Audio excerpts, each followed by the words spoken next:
Maybe. There we go. There we go. Okay. Now we have numbers. Yay! Numbers mean things. Numbers do mean things. Numbers mean a lot of things. Just don't ask me to do math. Yeah, math is awful. So, welcome to the broadcast with the three moms of the apocalypse. Obviously, we're not doing math well today, so there's only two of us. But we're planning on talking about numbers. Lots of numbers. Mm-hmm. Very important numbers. Yes. Yeah, so we're missing a Jonna today, but that's okay, because this is we've all done this.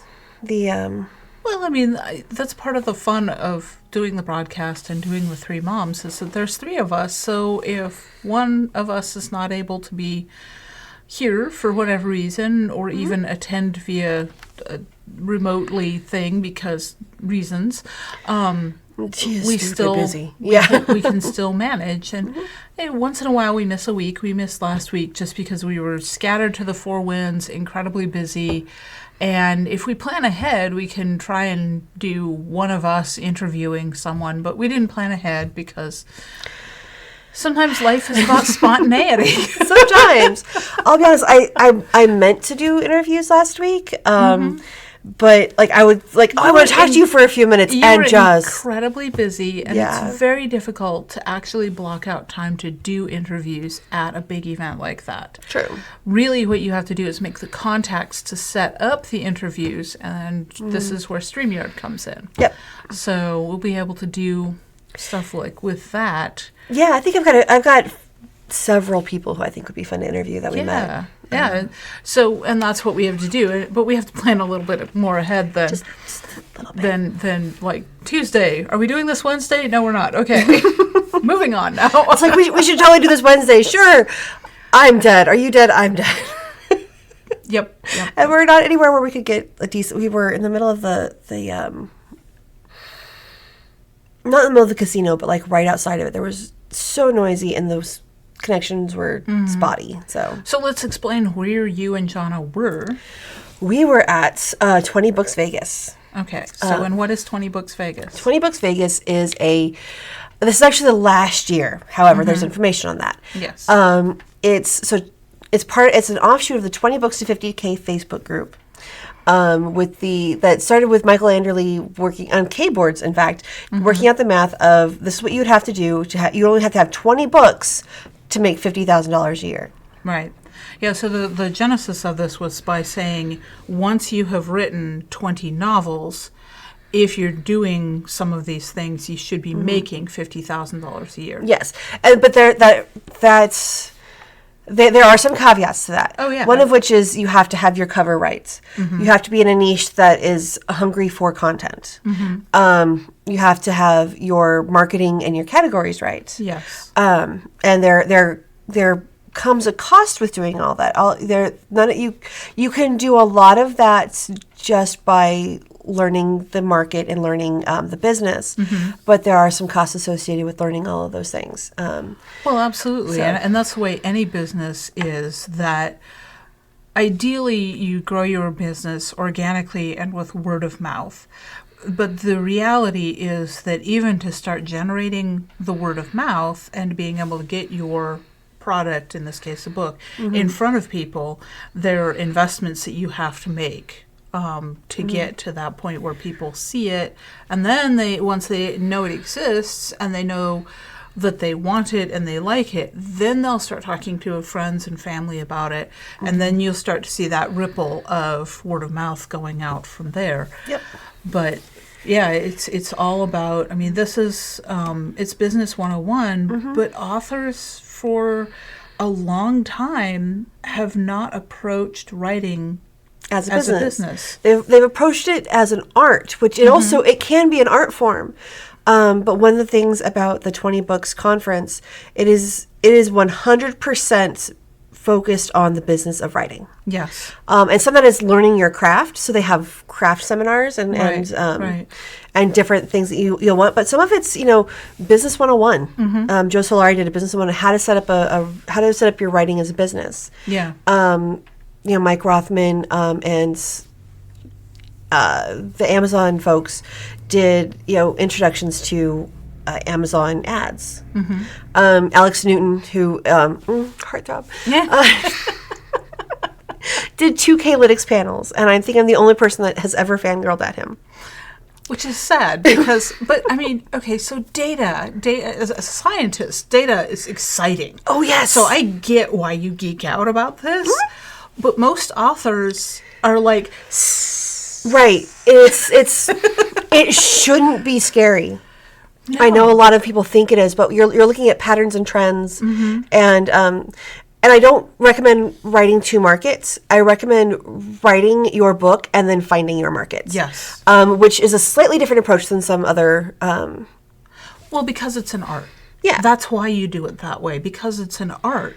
If you were just approaching it as business, then you would absolutely write to market. You'd be like, well, what's the biggest market out there I'm going to write? Or the hungriest market, really. Right. The hungriest, I'm going to write to that. But because it's an art, if you do that, it takes the joy out of your writing. But if you write the joy, you can find a market. You can find a market, yep.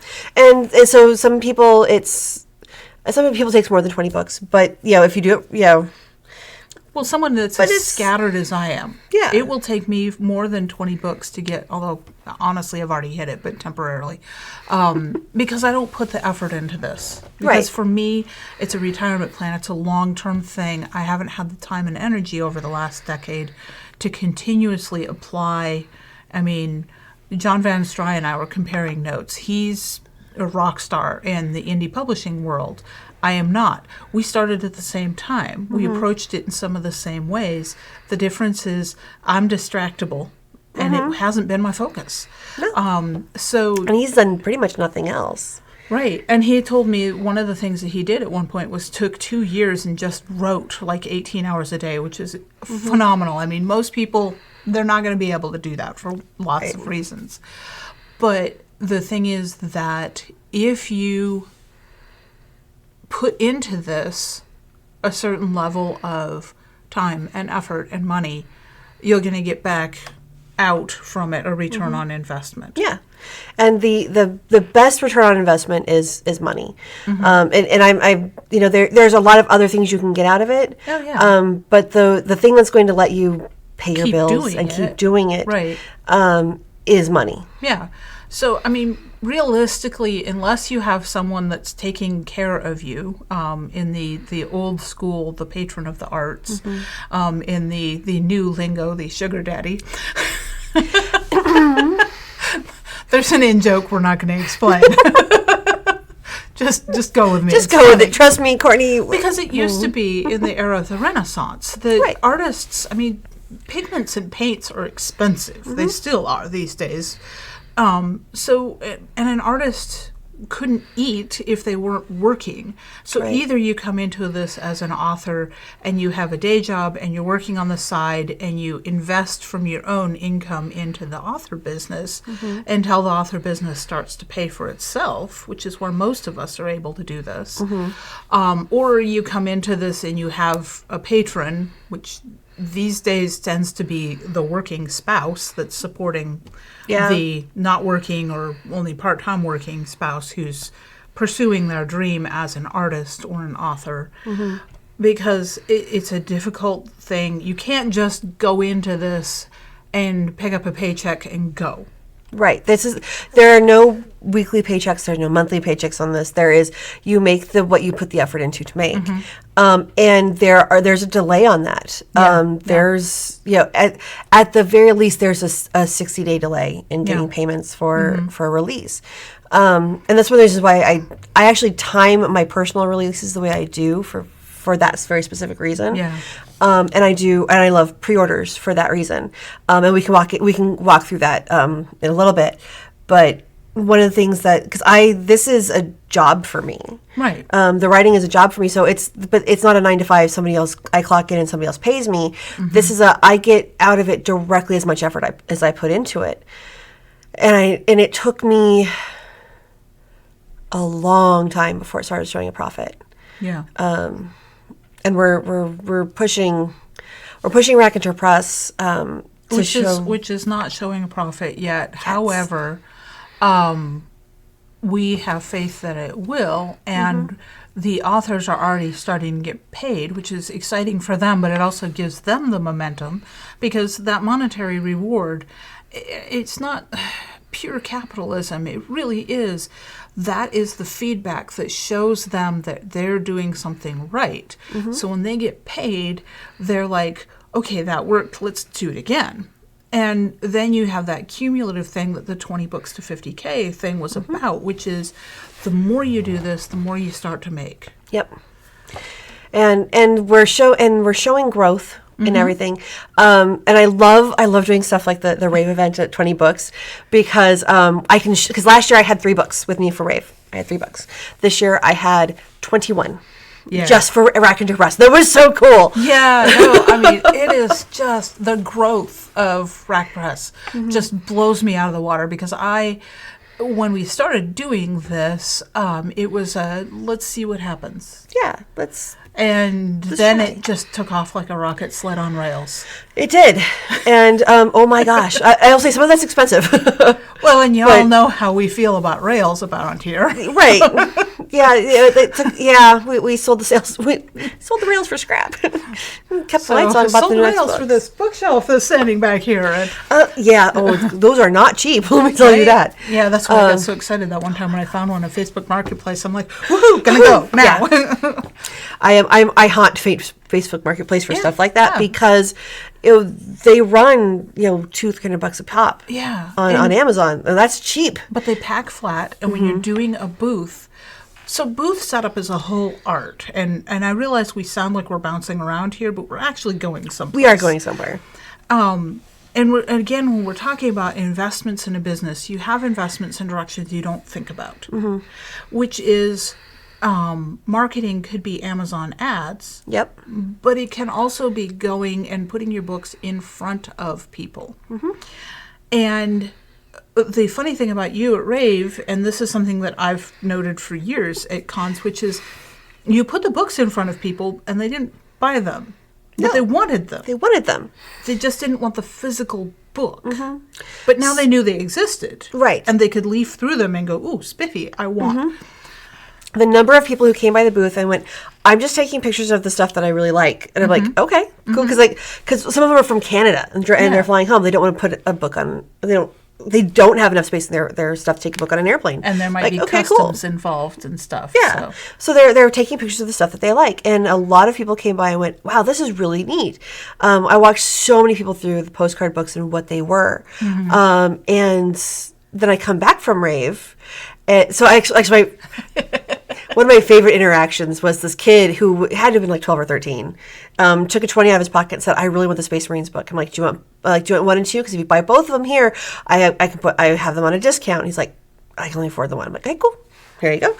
Gave him the book, and he looks at the fuzzy Marine. Semper Moo's like, can I have one of those too? I'm like, take it. All you, kiddo. People liked the stickers, and the stickers drew people to the booth. They saw the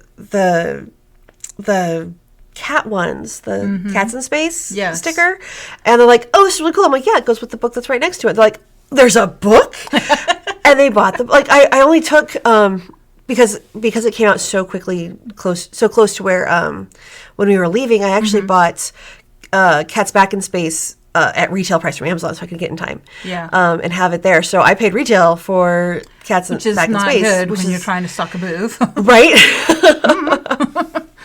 But I had it there, and I sold the sets, and like they were gone with like those are the first books I sold was the Cats Back in Space and the Cats in Space. And I mean, I'm going to toot my own horn a little bit here, but the art makes a difference. It does. And I actually was talking to an author today online. Somebody tagged me in. Sorry. No, it's okay. Actually, no, not sorry, because he needed that. He really did. And it's a group where I don't go very often on my own, so tagging me is the only way to get me in there. Yeah. But one of the things I was telling him is that you design for thumbnail. Now, the reason you design for thumbnail is because that's the way 90% of your readers are going to see it on Amazon or another ebook site.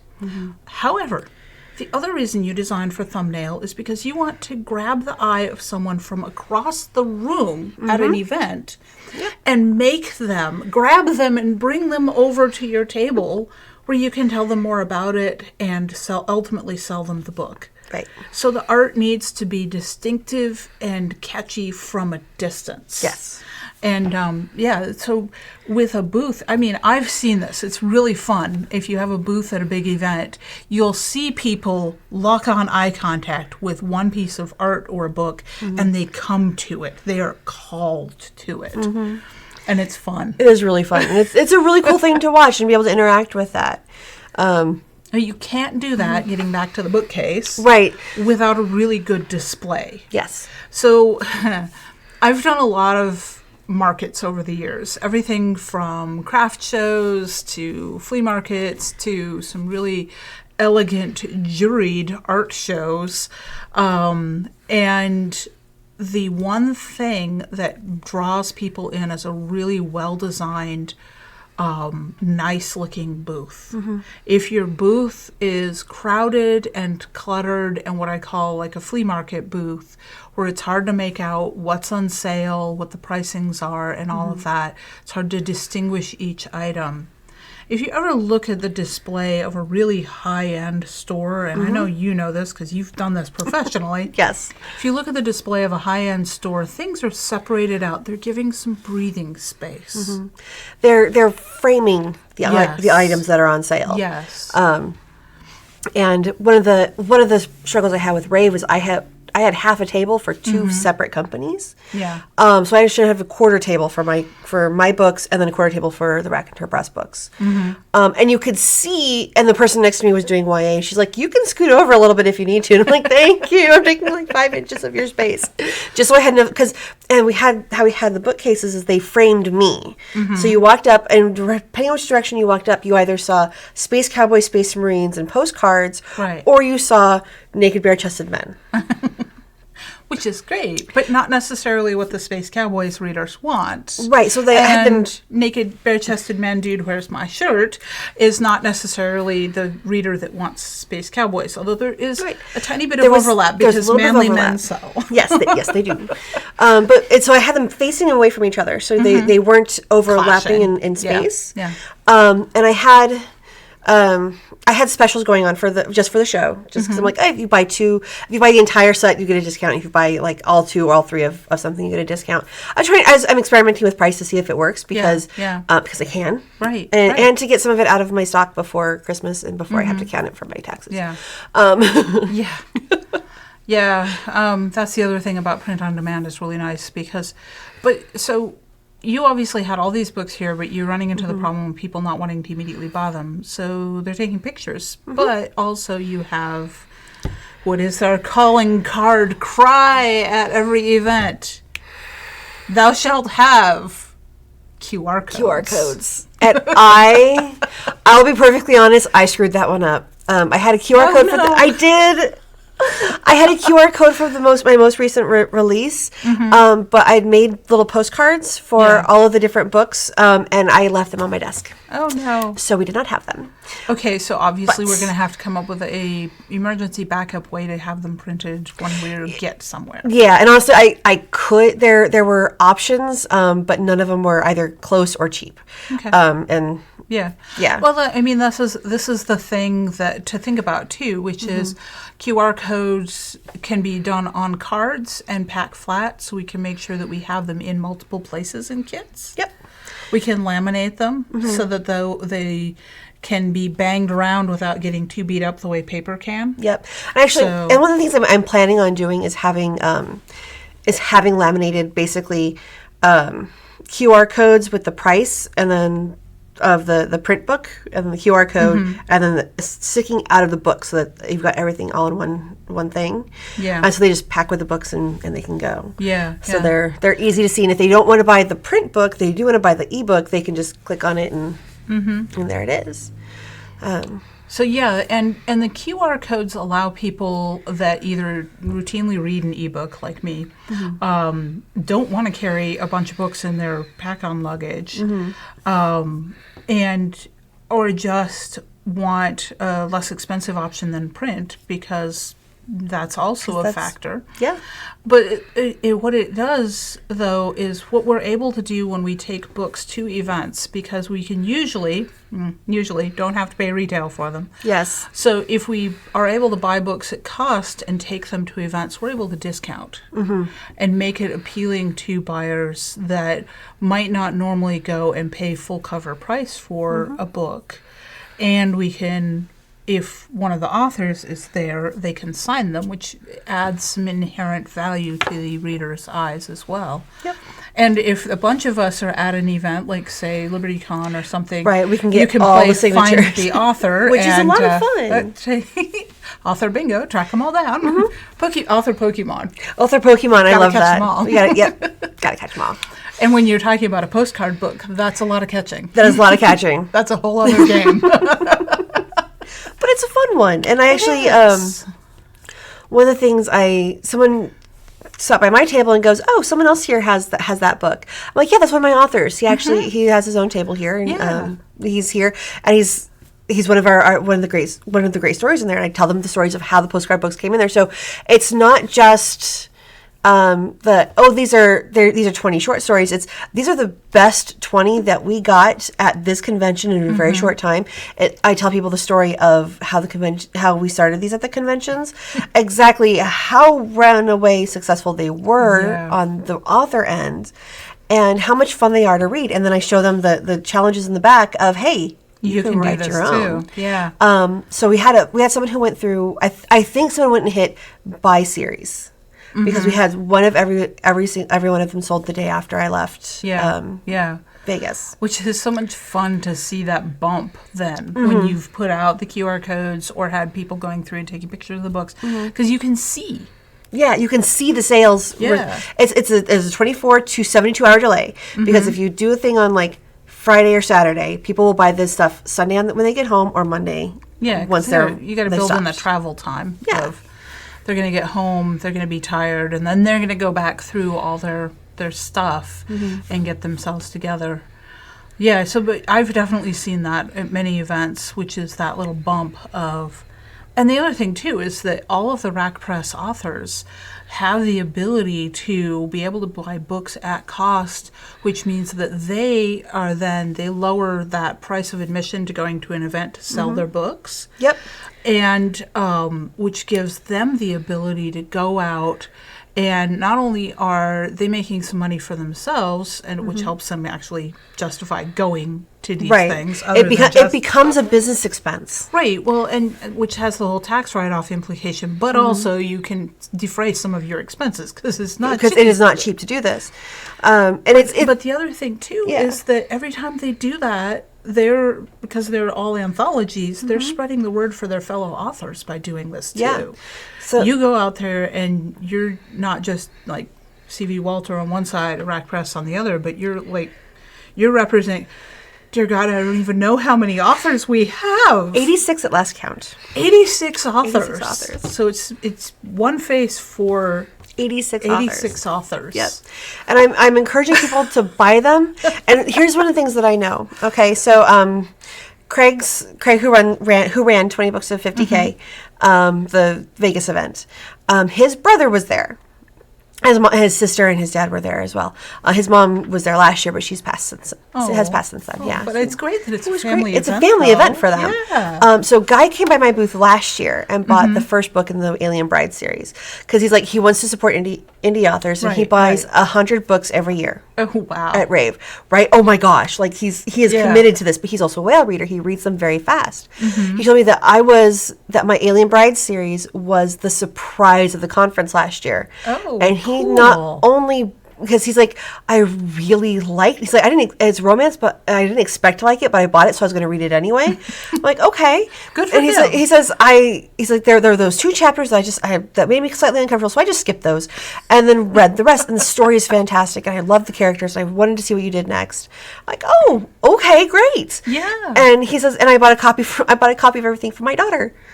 Oh wow. And I'm like, okay, so he bought one book last year at RAVE. And ended up buying 16 books total. Wow. And he did the same thing this year. He bought a copy of Space Marines.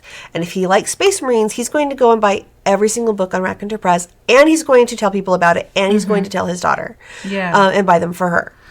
And this is how word of mouth ripples outward from the initial marketing outlay. Because we tend to think of advertising as being, I'm going to buy an ad somewhere. These days, Amazon, Facebook. Right. The reality is, though, that by the best kind of marketing is building a relationship with people. Yes. And one of the things, and it's one of the reasons why I will go and do interviews on other podcasts. And because I need to do more of that.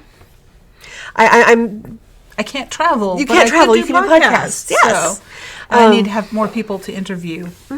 So yeah, we need to do this. But one of the things, so we got a bump after the interview I did with Scott and Jamie. Jamie Davis is now the conference director for Author Nation, which is what's taking over for 20 Books. Because Craig is retiring from running live events. Joe Solari's taking over, and they're running Author Nation. Same time slot, a lot of the same people are going to be involved. Some people who are like, I am exhausted, are stepping away and doing something else. Still being there to help, but people who... There needs to be a cycle through, because otherwise it is exhausting. It is very exhausting. I was exhausted. Yeah, you were. I saw you when you basically got home, and then we sat down and had dinner and tried to do a brain dump, which bad placement for that. We need to not do that in a loud restaurant next time. Yeah, next time we'll do it somewhere quiet, because oh my gosh, I felt like I was yelling, but I had spent the entire week talking in a very loud place with smoke, and so my throat was shot. Yeah. Next time I propose we gather here and bring in takeout. I think that's an excellent plan. Let's do that next Star, time. The taco truck or something. Something. But not a restaurant. Yeah. Notes for next time, and we're constantly doing this too. Right, we learn. It's the after action. We take the notes and we iterate better. Yep. And so, and I take notes every time we do a booth. I'm like, okay, so this display worked really well. This display didn't work really well. This person did something really cool, so I'm gonna take a picture of that and see if I can incorporate that. So we were talking about A-Kon today, which is this huge anime convention in Dallas. So it's right in our backyard. But we're not going to just jump in with both feet, buy a booth, and go down there. Well, partially because the cost of the booth is... Well, I don't even want to think about it. I haven't looked at A-Kon. I didn't look at the one for A-Kon. The one for Planet Comic-Con is $350. Oh, that's actually not awful. Not awful, but that's in Kansas City. Right. So, it's $350 to just buy the table. And they have very strict guidelines for how you can set up your table. Which so if you saw our booth at Pecan, which I did not get pictures of this year, we usually have 2 tables towards the back and 1 table towards the front with bookshelves on different sides. And then my squares. We want to bring you in and make you feel like you're in a bookstore, right? Because that's where we're going right now with so many books out. And that one. So Pecan was originally $150, but because there were issues, they discounted each table to $100. So we had 3. We spent $300 just to have the space at Pecan. Okay, so I was going to Kansas City. Now that's a 7-hour drive? Yeah, 6.5-7 hour drive. So it's a 7-hour drive. We're gonna have hotel rooms for the entire weekend. And we have friends in the area who have committed to feed us, which is wonderful in so many ways. It means I don't have to stop and think about it. It means that I actually get the protein and the stuff that I need to continue functioning. It means that that someone else is making sure that I come in and step away and take a break. Because it is possible, and I've done this when I don't have a break, to start at 8 o'clock in the morning on half a cup of coffee and not to eat until 8 o'clock that night.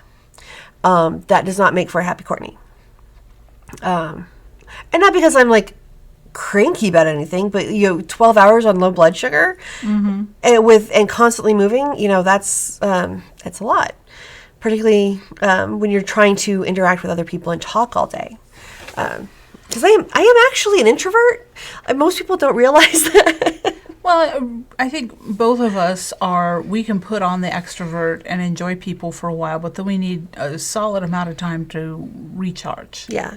So, looking at Acon, Artist Alley table is $275, and I'm not sure Rack Press would be eligible to do Artist Alley. I don't think we qualify. I think we'd have to do a vendor table. So, which means that if it's $275 for Artist Alley, it's going to be quite a bit more for the dealer booth. Yeah, probably close to $500. So, yeah.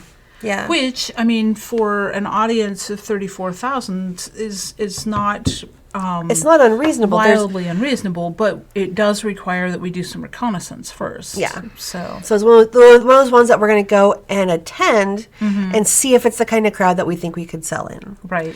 I think we can. I think so too. I think especially with some of the 24 and 24 anthologies on the table, I think we'd fit in quite well. I mean, Mecha, The Cats, Moggy Noir. Yeah. I mean, I think steampunk. We're gonna have some really cool stuff for Acon, which is also part of what the whole 24 and 24 is doing. Is it's giving us this really broad spread of books that we can take and put out in front of an audience, and they can be like, ooh, and then they may wind up being like, well, we like this one, we'll check this out, even if it's slightly out of our comfort zone. And that's actually one of the big. One of the reasons why I have everything as series on Amazon is so people can go and they can go click and see what other are the Raconteur anthologies, and they go and look and find those, and that's where the long tail comes in. Yeah. You know, everybody who was in Ghosts of Malta saw a bump from this last weekend because a lot of people went and said, this was our first book, it was really cool, and they're like, great, took a picture of it, and we sold several copies of Ghosts of Malta. Yeah. Ghosts of Malta came out 18 months ago. Yeah. And Ghosts of Malta is wide now, right? So it's not in KU anymore. Ghosts of Malta, Knights of Malta, and the first Space Cowboys are all wide. Yeah. Which means that, and being wide, should probably explain that. Yes. Means it's not just on Amazon. It's not in Kindle Unlimited, but you can purchase the ebook and the print book on Barnes & Noble. You can purchase it from Kobo. You can purchase it from Apple. Yep. I don't think they do print, but you can get the ebook from Apple. Apple's just ebook. And it's also on the PubShare bookstore. Yeah, so PubShare has a bookstore. So if you are like, I don't want to give Amazon money because Amazon has cooties, and I know there are people like that. You have legitimate reasons for it, but you can now actually buy the book directly from our distributor and go to PubShare, and I don't know, it probably does give us a little bit more money to yeah, we actually get a bigger cut from PubShare than we would if you were going direct to Amazon. So if you're one of those fans, and we love you, we do, go to PubShare to buy your books, and we're trying to accommodate you as best as we can, and we're working with Chuck to work some other stuff out, that making sure that actually works. And that's also why, I mean, because we've grown so much so quickly, there are some things that we can't be quite as agile and responsive to requests on. It's like, we know y'all want audiobooks. We want to make sure that the authors get paid, and that means that we have to figure out how to do those in a way that is supported by a royalty split that doesn't wind us up having to hire an accountant, because we're not there yet. Yeah. Which is why we're using PubShare. PubShare is basically, think of Chuck at PubShare as our accounting department. And we're not there with being able to distribute audiobooks yet. Right. Although I got some, one of the things at 20 Books was I got some interesting leads on how to do this. So I'm actually... Yeah. Might be coming soon. Soon, TM. As in... Yeah, like as in the next year, not like soon as in this year. Right. I'm hoping maybe 6 months, maybe, if everything works the way I think it should and works out. But that also might require an infusion of cash, depending on how. Right. Yeah, because a lot of we have some of them stuff we have to pay up front. And that's the thing, is the Raconteur Press is doing this on a shoestring budget. And while we're doing it, we're actually doing the same royalty split to make sure that we get paid as the authors get paid. And that's all transparent, by the way, because authors can log into PubShare and they can see all the stuffs. You can see exactly how much I'm getting paid from every book. Right. Well, every book that you're involved in. Right. Okay. Right. So, and there is no separate fund for salaries for us. No. What I get paid from PubShare is what I get paid from Raconteur Press. Like that's it. Right. Which is why it's one of those things of trying to do marketing on this is we're in it with all the authors. So what the authors get is what we get. And so anything that we pour into it above and beyond that is literally an investment in the future. And the return on investment isn't quick. No. So it comes from your day job, my other books. Yep. Yeah. But that's the thing with building a business is so when you're starting out with a business, you can start out with a capital infusion where you have a block of money that you start with, or you can do it what we're doing, which is bootstrapping. Yep. And literally you make a little money and you take that money and you reinvest it in the business, and then you make a little bit more money and you reinvest that in the business, and you make a little more money, and so on. So that's where we're at right now, which is why some of this is going to be a little bit more slow, because we none of us are wealthy people. No. No, not a bit. And there's times that we're doing this on a shoestring and a nickel. Yeah. And we've borrowed the nickel. Yeah. Honestly. Yeah. And that's we the have, other thing that we aren't going to do is we're not doing a business loan or anything like that, because that is, I'm allergic to debt, first of all. And second of all, it puts a huge weight on a new company if you take out a business loan that stunts the growth of the company, because you can't take some of the risks that you're willing to take otherwise. We can't do the split that we're doing with our authors. And honestly, so our tables at the cons that we're doing right now, we're considering them a marketing investment. Yes. Because I don't make back what I've spent on the table. And I'm writing up a report on that for I'm going to share with our Discord group soon, possibly before this airs. Possibly. Well, I need people to look at it. But it's this the tables at cons are not a money making thing for me. This is a going to put our brand in and investing in our authors to go out there and push them to other people. Yep. Yeah, and I mean, I've done that. I've bought the tables for Rack Press. Before Rack Press was a thing, I bought a table one year for North Texas Troublemakers because y'all are friends and you've supported me, and it was a little way I could give back by making sure that I got a bunch of people's books out in front of an audience. Yeah. And that's the other thing, too, which is with a booth, if you have a diverse selection of stuff, closely related still, because we've gotten real diverse at times at the booth. Oh my God. Everything from knives to pencil bags to stickers to books. It's okay, because we wind up being a one-stop shop of there's something here for everyone. Yeah. We had pens. We were the only people in the con had pens. Yeah. And so all right, I mean, they're $1. Yeah. Right, and that's the other thing, too, which is a book, a physical paper book can sometimes be a significant chunk of change. Little impulse things like stickers and pens are, when the kids go, ooh, the parent's much more likely to say yes. Yeah. So. And it's one of the reasons why we have the little stickers that are 2 for $1. When we do the big craft fairs, the 2 for $1 stickers pay for the spot in the craft fair. We may not make money on anything else. Those may be the only things we sell, but those are the only things that are going to pay for us to be there. Right. Well, craft fair tables, fortunately, are usually less expensive. Thank goodness. But also, it's a day out of our lives. Well, and that's the other thing, which is that so like I said, I've done a lot of craft fairs, so I've talked to a lot of crafters.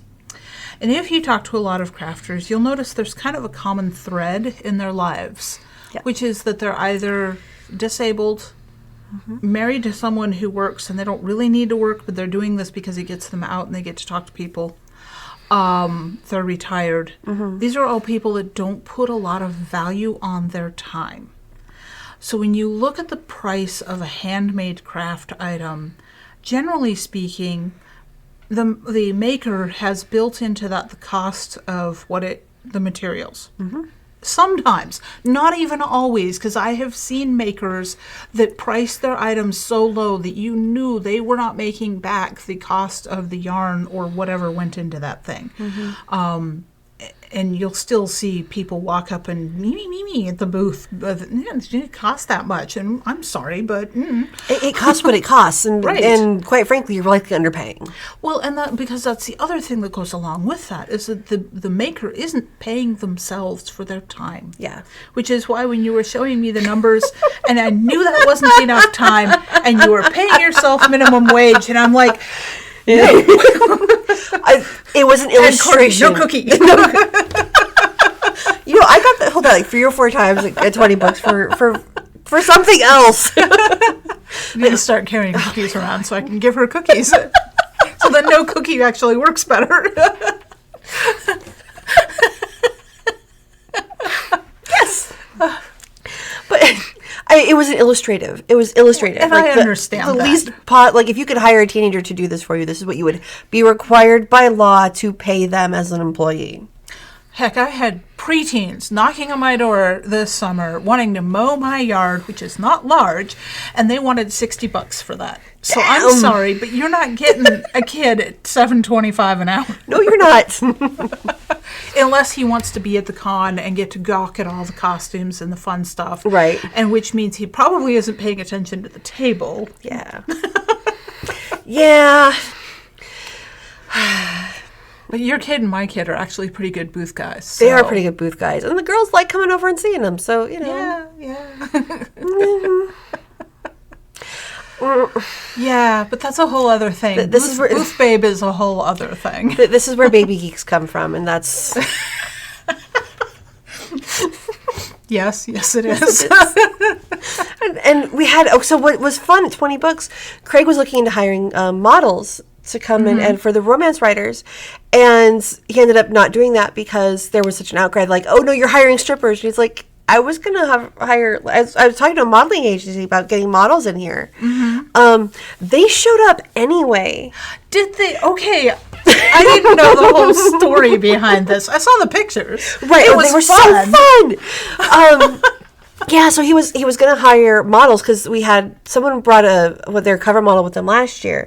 Oh, cool. Just because she lived there. And it worked. And they're like, hey, this is really cool. So a bunch of the romance writers have shirtless dudes on their covers. Right. So he was going to hire a bunch of models hire a couple models to come walk around walk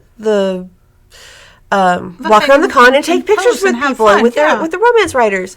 And he's like, and everyone's like, oh, you can't, why are you hiring strippers? I'm not coming to that kind of events. And like, oh my God, people were blowing it so out of proportion. Right. And he's like, you know what, fine, I'm not doing it. Mm-hmm. But we had a couple of models show up anyway. Which is awesome. And they posed with everybody, and some of the poses were awesome. so much fun. And they came by mine, and I'm like, I should have them hold Your Honor. I can explain that. I'm like, I really shouldn't. I'm like, okay, let's do the one with the shirtless guy instead. Because I'm sitting here going, I should be holding this book and go, Your Honor, I can explain. And I'm like, I told the model, I'm like, I almost had you pose with my book that has, Your Honor, I can explain. It's law stories. He's like, that was me 2 years ago. And I'm like, fair. Okay. Like, do you want to? He's like, no, I'm good. I'm like, okay. Which, I mean, so before MidJourney, thank goodness for MidJourney, right? Trying to find cover models that worked for books was a matter of you either plowed through the stock sites and tried to find the right one for hours that didn't look dead inside. Hours. So many hours. They always look dead inside. Honestly, part of the reason. Don't even ask them to hold a weapon because. Or you hire a photographer and a model and do a shoot with specific costuming, which you're probably going to rent, and it's going to cost an arm and a leg and another leg. And so I actually contemplated that because I'm okay at photography, not great, and lighting matters. Oh my God. You can so think much. You're great at photography, but if you don't have the right lighting and backdrop, trust me, no, please don't. But I actually knew how to contact models, which most people don't because of the face and body art. Right. And then you have to have model releases and contracts, and there's a lot of paperwork. And so what I ran into with when I was trying to do a proper cover for Pixie Noir, even the first cover of Pixie Noir, the first cover I put on there used this weird piece of stock art because it was sort of close. Trying to find, so the main character in Pixie Noir is half fairy and half Athabascan Indian. Trying to find an Athabascan Indian model, it's impossible. Trying to find a Native American model is also impossible. The best I could do was like generic Asian, which is, I'm like, can we talk about diversity all the time. Can we actually have some diversity? Right. Can we please just this is what I want. So the other day I'm getting ready to do the art for Pinup Noir 4 and I wanted a smoking hot Samoan chick because the unsung fourth mom of the apocalypse is going to make an appearance, and she is a smoking hot Samoan chick, and would not have an issue with me characterizing her that way, except she'd be like, "I'm not hot," and I would be, "Oh yes, yes, ma'am. you are, yes, you are, man." So I plug all of this into MidJourney, and 5 minutes later, I'm like, "Yes, I have it." Yes. So this is why I'm like, with the cover models thing, I'm like, dudes. First of all, models are not strippers, and if you're going to categorize them that way, you need to be taken out back behind the woodshed and given some lessons. Yes. Because modeling is not the same as stripping or sex work or just no.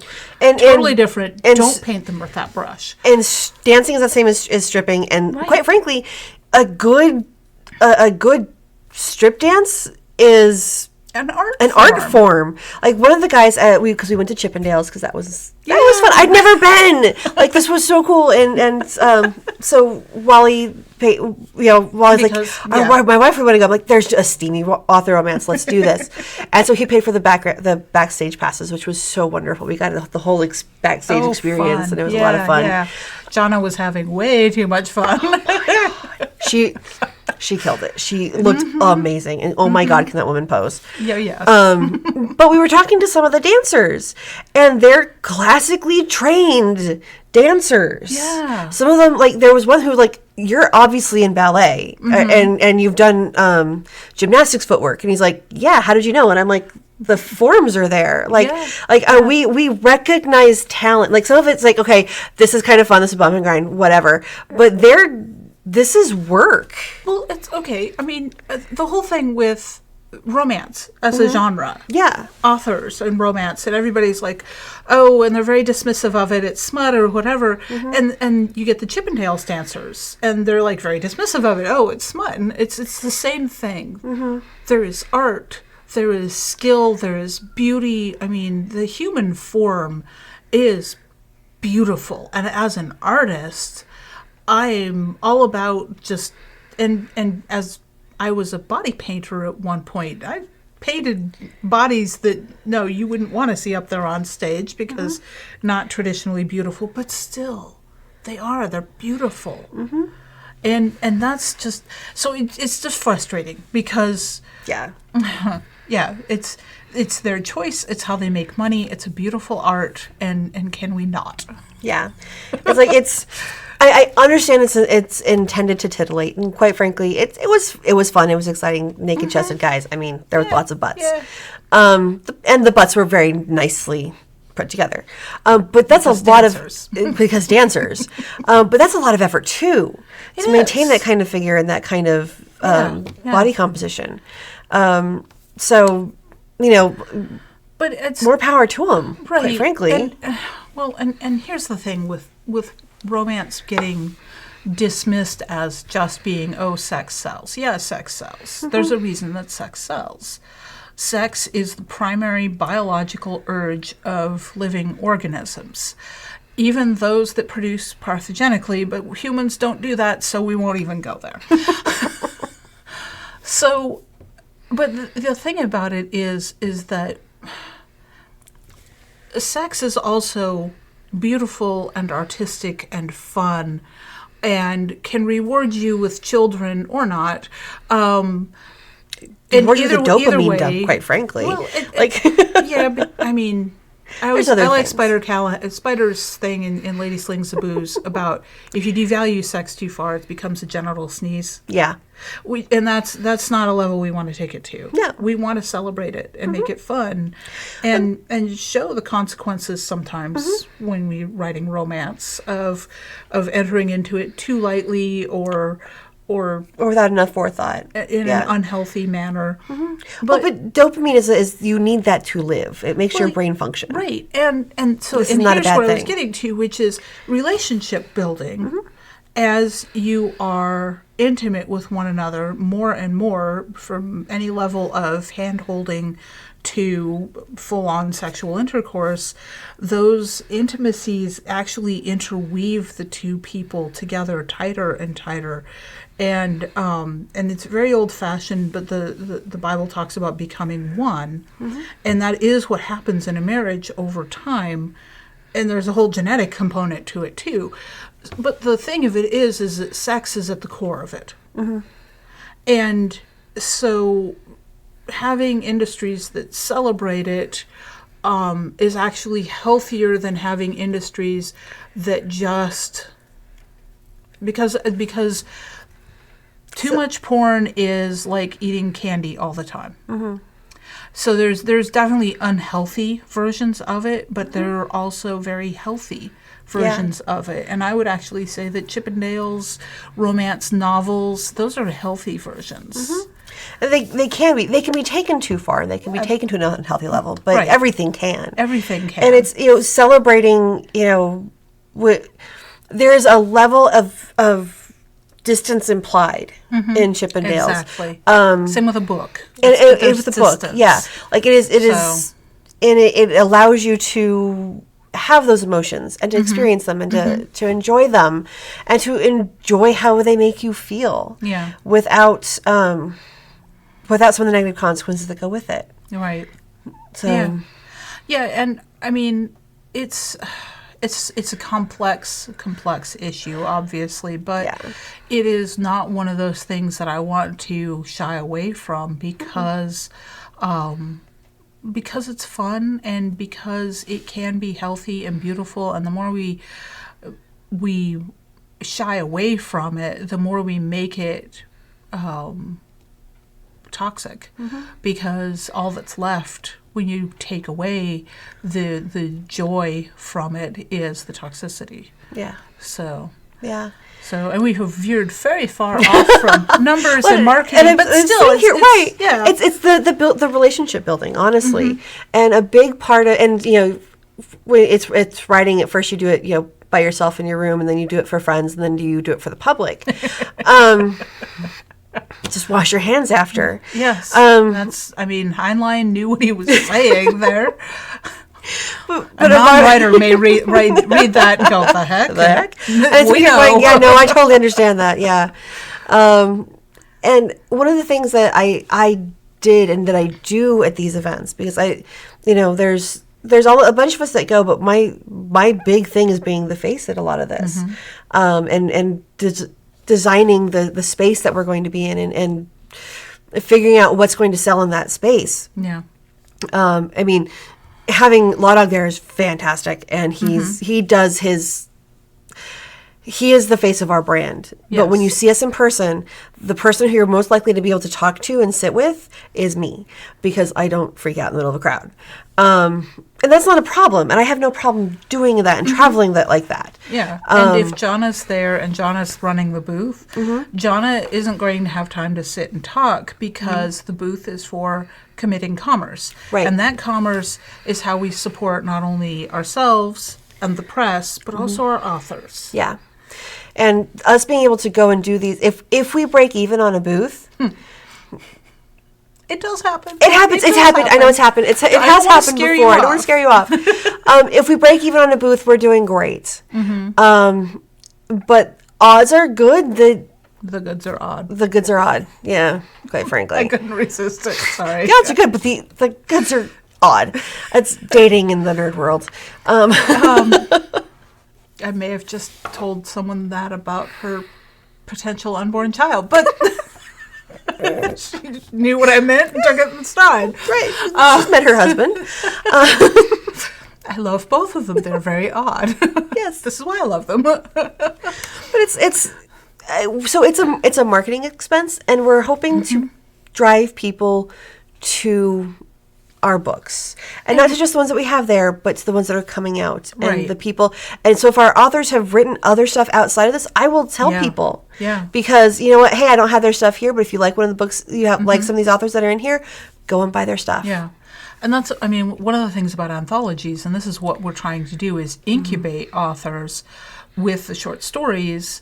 They might start there, but eventually they're going to go off and they're going to do their own thing and write other things. So people that are reading the anthologies are like, I really like this story by David Bach. What else is out there by him? And then go find it.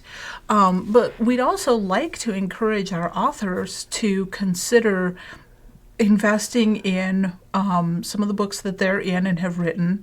You can get them at cost because we're doing this because that allows the authors to be able to invest in this marketing alongside us and be able to make a little income towards that. But if our authors, all 86 of them, even if not all of you can, and we understand this, but if our authors can take books and go to events that we don't have the time or the resources to reach, that's spreading the word out to so many more people that they can help us and also help themselves at the same time, which is really what we're trying to do. Yeah, I mean, if you bought a copy, talk to your librarians first. If you bought a copy of the books that you're in and you donate them to your local library, that's a marketing expense. Yes. And it gets you in the local library. Yes. And if they do things like we're doing a craft and book fair for our local library here, this next Saturday, actually. Yeah. And they're like, you have a table. Just show up and put your stuff up. I'm like, oh, okay, cool. Yeah. And it's, I might sell, 4 or 5 more books. But going out and doing those kinds of things, making the connections in your community to other authors, to people who like these kinds of books. They might buy one book from you, but they might go on and buy 10 more books from the press. Right. And if you're in more than one book, which we're hoping a lot of you, are going to be in, a lot of you are in more than one book. But if you, the hope is that by we can't do the first hits free. No. But we can do it for a discount, and getting them into the larger ecology, and getting you into the larger groups of, if you're one of our authors, getting them into their local communities and making a name for themselves. So as they expand and as they branch out with their own books, they have a support system in place, and they know how to do, I go into a table with 2 books this year, but next year you've got 3 anthologies and 3 novels. Yeah. You have a much bigger reach. You know what you're doing, and you kind of have an idea of what things are going to cost. So this is a low cost way of learning how to do that, and you can learn from us. Like, one of the things we need to on the to-do list is marketing materials that we can give you guys to print and take with you. QR codes to different things.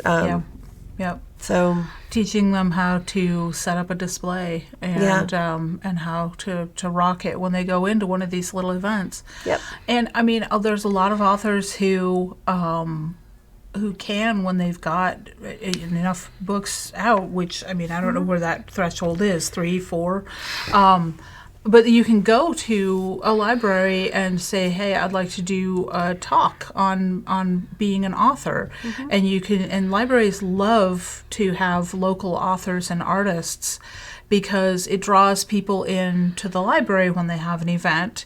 Not only do then you get to introduce yourself to your local audience, but the library gets foot traffic, which is great for them and their numbers, because they count those numbers and have to report them to their board of directors or however that particular library is set up, because Right. they're all different, which is one of the really cool things about the American public library system. Oh, yes. But that's a rant for another day too. So, but yeah, this is all 20 books to 50K was, you came back just bouncing and glowing and exhausted all at the same time. Oh my God, I learned so much.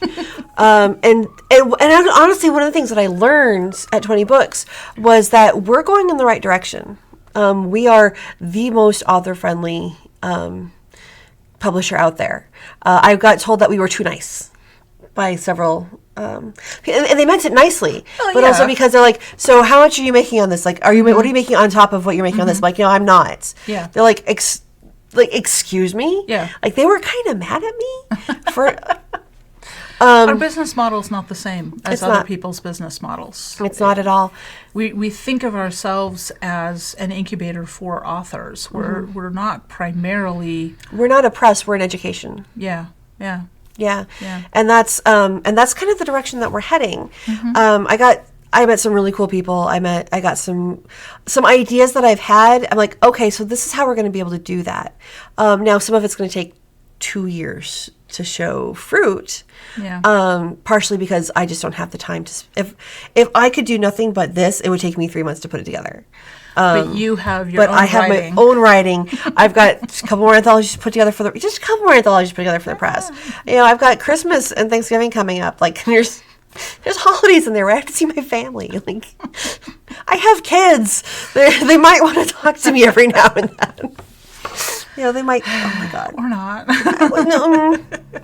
I got a phone call the day I got back. The day after I got back, I collapsed. I slept, and I woke up to a phone call of the building's on fire and it wasn't my fault. Which I have to give props to the kid for working that quote in, honestly. And if you don't know where it comes from, Jim Butcher's Dresden Files are an absolutely fun read. You really should. Speaking of promoting other authors, right? Yeah, the building was on fire, and it wasn't my fault.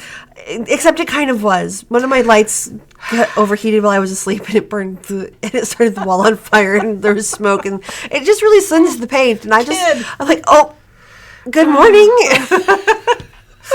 Motherhood. Yes. He's like, I just really want nobody to hate me, and I'm like, nobody hates you. He's like, is anybody awake? No, I'm on my way to Home Depot to get a soot sponge. Nobody hates you. You did not burn down the house. He cleaned the wall and then went to the urgent care to get treated for smoke inhalation. I maybe would have done the opposite order. When you're young and invincible, I mean, at least he went to be seen for it. He did, and I'm very proud of him for that. But yes, so kids trying to bring down their house. So there's stuff going on. Oh yeah, there's always stuff going on, but this is a little bit of this is our continuing opening the back doors and letting y'all see what's going on behind the stage, and it's a lot. Yeah. And we're being very open with the struggles that we have, but also with the investments and the unseen costs that every business has. Yeah. And most of them don't want to talk about it because they want to look successful. Because the more successful you look, right, the more people want to believe in you and help you succeed. And the thing is, we are succeeding. Oh, yes. We are successful wildly beyond what our expectations are at this point. Yes. And we are completely confident and comfortable with letting y'all see behind the scenes and the fact that we believe in this, we're investing in this, and we are really trying hard to make a go of it. But it's not just about us. No, and we want our authors to make money, and I will absolutely encourage any author that wants to go and do a booth at a craft fair or their small little anime con. There's pop-up ones at the mall sometimes. Well, I was going to say, 'tis the season for Christmas stuff. Yeah. This is a great time. Of course, at this point, it's too late to order author copies at cost because Amazon takes freaking forever to ship. But Yeah, but at Christmas time is a great time to come up with all these oddball stocking stuffers and gifts, and postcard books would make fantastic Postcard books makes a fantastic. Small enough to tuck in there. Yeah, they make fantastic, like, quick little gifts for everybody. And you can give them to a non-reader. Yeah. So one of the things I showed them to some friends who, they only do live events. Like, they've made $9,000 on Amazon lifetime. Wow. But they made $50,000 in live events last year. Wow. Profit. Yeah. Wow. So I showed them to them because their model works really well and they're really good at live events. I showed them the postcard books and they're like, and she opens it up and she's like, these are fantastic, like little like impulse items. I'm like, I know. She's like, they're less than $20. They're colorful. They're bright. They're short. Yeah. And kids and adults can read them. Yep. So they're perfect for live events. Yeah. So if you're in a postcards book and you're going to go and do one of the pop-up events, maybe get 3 or 4 of them, and and see how they do. Yeah. Because I absolutely, and part of the reason I encourage our authors to go and do their own tables and their own stuff at these kinds of things, like find a place that you like, is we can't get to every event. No. And I want you guys to see how it works. Yeah. I want you. This is. You get to start out without having to worry about having all your own stuff on the table, because if you're in the anthologies, you're in there. It's your stuff, but it gives you that head start of. We've done some of the heavy lifting for you, and now go out and try it before you have to worry about producing all your own content to have on the table there. Yeah, go commit commerce. Yes. And find out how it works. Yes. Find out how your local taxes work. Find find the local communities that'll let you set up. That's all good information to have for when you're doing your larger things. Yeah. And a lot of when we were doing Pecan, the North Texas Troublemaker booth that was a third Raconteur Press, we hosted all of the guest of honors books. Yes. Bain sent Chuck a bunch of books to sell at Pecan, and I know, because I know how these things work. He sent back what he didn't sell, and they charged him for what did sell. Okay.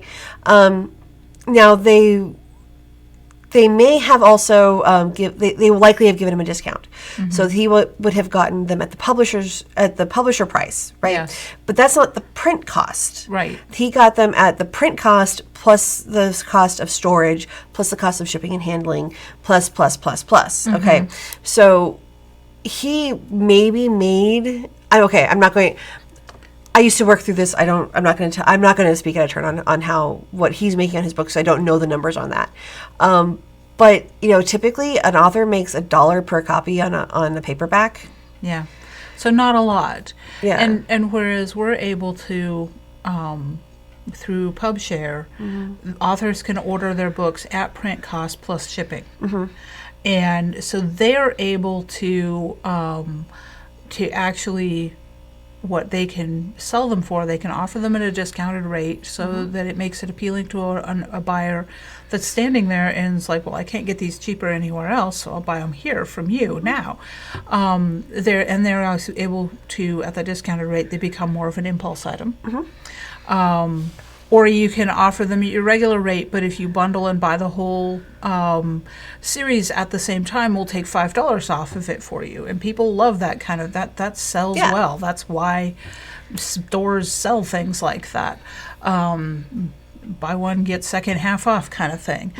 And so there's all kinds of things you can do if you have some flex built into your pricing like that. And it's not and I know there's a concern that, well, if you buy them at cost and you sell them for the cover price, then your other authors aren't getting paid. Well, the thing is, in order for your other authors to get paid, you would have to make a profit. And if you make a profit, feel free to reach out to the other authors and offer them their portion of your profits. But you have to take out the cost of your booth first. You have to take out your hourly rate. You have to take out all of those things before you can say you've made a profit. The cost of the books is advertising. Yeah. You're paying $3 a book to advertise it. Yep. Yep.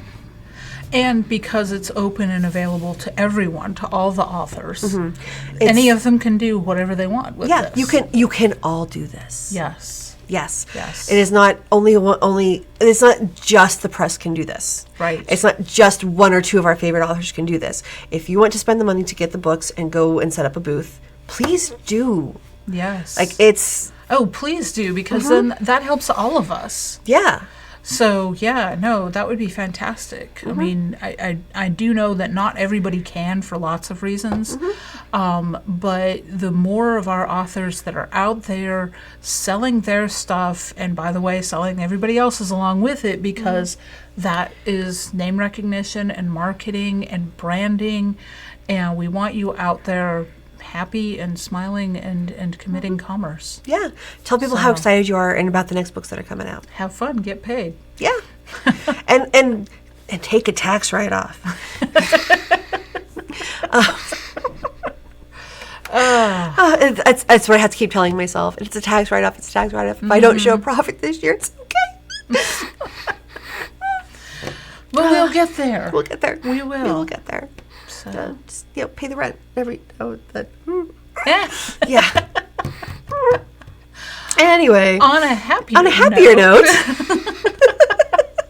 Let's see. This will come out, and then not too long after this comes out, the second of the Spurgle series is coming. What happened was that's going to be a lot of fun. That will be a lot of fun, and we're doing something fun with a postcard story and the back cover. Yes, we are. Which is an awesome way to keep the postcard stories going. That's brilliant. It works so well, and I love that. Yeah, it's fantastic, and I think we just had a couple of things open for submissions, because I know there was a flurry of I'm sending my story in posts in the various places on the social medias. Pinup number 3 is open for submission, and he was dead when I got there. Well, that opened. Yeah, that one opened a little bit ago. But still send in your stories. So do we have an announcement about the Discord yet? No, we don't have an announcement about the Discord yet. It is coming soon. The Discord currently is only open to our currently published authors. Right, and if you're a currently published author and you haven't gotten an invite, ping us. Let me know, because we realized the other day that we'd missed a couple of people, and we're like, oops. I'm doing my best to get everybody in. And part of that's catching up my my back end stuff. It will eventually be open more. We will still have stuff that is authors only. Yes. But we are gonna open it up more to fans and people who would like to come and write with us. Potential authors, and I think that's a good idea, because again, it goes along with the incubator thing. Yeah. So. And it's going to be invite only for a while, because I don't small amounts, because as we add people, we're going to have to add moderators. And Wally, as wonderful as he is, also has a day job. Yes. So. Yes, and I mean, all of us are moderators, and none of us have time for that nonsense. No. And keeping it small and growing it slow and steady is a much better approach. So, and I'm starting to lose my voice, because I did 2 recording sessions before this earlier, so I think we're done. Yeah. Yeah. All right, well, thank you very much for joining us. Hopefully this was enlightening, and if you're on our Discord as an author, I will actually be posting real numbers and sales figures from this last week. And if you have questions, post them in the comments. We do monitor the comments, and we're happy to try and answer that. And some will answer in the comments, and some will. It might pop. Yeah, and if there's comments and interest, I can always take and do a public response thing expanding on things on Mad Genius Club as well. Yeah. So. Because we definitely, we're not trying to hide things. We're trying to share information as we know it. Well, we also realize sometimes that things that seemed obvious to us aren't to other people, so we're learning. And, and we're going to make sure they learn, too, along with us. Yep. I'm happy to explain, but sometimes it's, this is 20 years of my life. Let me break it down to 5 minutes. I was talking to someone about book cover design, and they're like, how about we do a call? And I'm like, it's going to take longer than that. Because it's a lot. We have a lot of depth of knowledge. We do, and we want to share it, but it can't all just come out at once. No. Unless you want an explosion. Yeah, no one's paying for that. No. So. All right, thanks, guys. We'll see you next week, and we'll see you online. Bye.